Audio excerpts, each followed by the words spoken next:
Yes. I have an old-fashioned belief that I should expect to make money in things that I understand. And when I say understand, I don't mean understand, what the product does or anything like that. I mean understand what the economics of the business are likely to look like 10 years from now or 20 years from now. I know, in general, what the economics of, say, Wrigley chewing gum will look like 10 years from now. The internet isn't going to change the way people chew gum. It isn't going to change which gum they chew. If you own the chewing gum market in a big way, and you've got Double Mint and Spearmint and Juicy Fruit, those brands will be there 10 years from now. So I can't pinpoint exactly what the numbers are going to look like on Wrigley, but I'm not going to be way off if I try to look forward on something like that. Evaluating that company is within what I call my circle of competence. I understand what they do, I understand the economics of it, I understand the competitive aspects of the business. There can be all kinds of companies that have wonderful futures, but I don't know which ones they are. I've given talks in the past where I carry with me a 70-page, tightly printed list, and it shows 2,000 auto companies. Now, if at the start of the 20th century, you had seen what the auto was going to do to this country, the impact it would have on the lives of then your children and grandchildren and so on. It transformed the American landscape. But if those 2,000 companies, 3 basically survive, and they haven't done that well many times. So how do you pick 3 winners out of 2,000? I mean, it's not so easy to do. It's easy when you look back, but it's not so easy looking forward. So you could have been dead right on the fact that the auto industry, in fact, you probably couldn't have predicted how big an impact it would have. But you wouldn't have, if you'd bought companies across the board, you wouldn't have made any money, because the economic characteristics of that business were not easy to define. I've always said the easier thing to do is figure out who loses. And what you really should have done in 1905 or so, when you saw what was going to happen with the auto, is you should have gone short horses. There were 20 million horses in 1900, and there's about 4 million horses now. So it's easy to figure out the losers. The loser is the horse. But the winner was the auto overall, but 2,000 companies just about failed. A few merged out and so on. There were 3 companies, auto companies, in the Dow Industrials in the 1920s and 30s. Studebaker, Nash Kelvinator, and Hudson Motor. Now those names are all familiar to me, and maybe some of them are familiar to you, but they're not making any cars. They didn't make money, and yet at one time they were in the Dow 30. They were the aristocrats of American business, and they got creamed.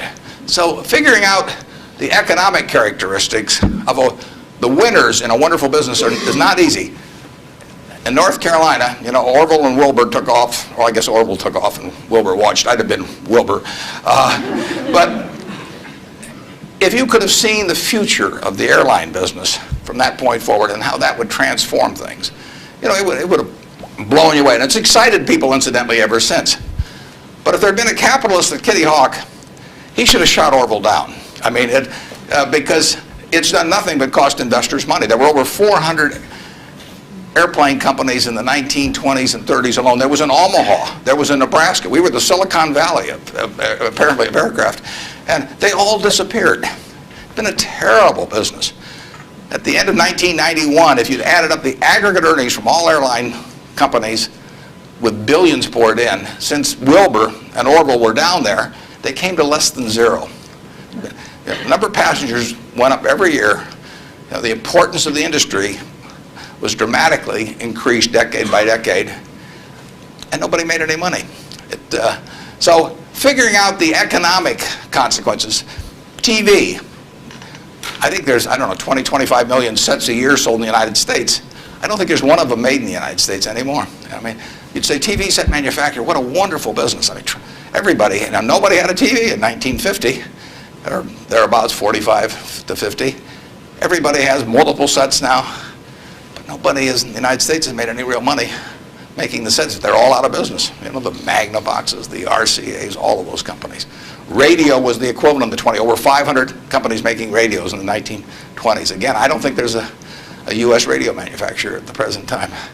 But Coca-Cola, you know, what was it, 1884 at Jacob's Pharmacy or whatever, the fellow comes up with something. A lot of copiers over the years, but now you've got a company that is selling roughly 1.1 billion 8-ounce servings of its product, not all Coke, Sprite, and some others, daily throughout the world 117 years later. So understanding the economic characteristics of a business is different than predicting the fact that an industry is going to do wonderfully. And so when I look at the internet businesses, or I look at tech businesses, I say this is a marvelous thing, and I love to play around on the computer, and I order my books from Amazon and all kinds of things, but I don't know who's going to win. And unless I know who's going to win, I'm not interested in investing. I'll just play around on the computer. And defining your circle of competence is the most important aspect of investing. It's not how important, how large your circle is. You don't have to be an expert on everything. But knowing where the perimeter of that circle of what you know and what you don't know is, and staying inside of it, is all important. Tom Watson Sr., who started IBM, said in his book, he said, "I'm no genius," he said, "but I'm smart in spots, and I stay around those spots." And you know, that is the key. So if I understand a few things, and I stick in that arena, I'll do okay. And if I don't understand something, but I get all excited about it because my neighbors are talking about it, and stocks are going up and everything, I start fooling around someplace else, eventually I'll get creamed, and I should. So now let's go over here.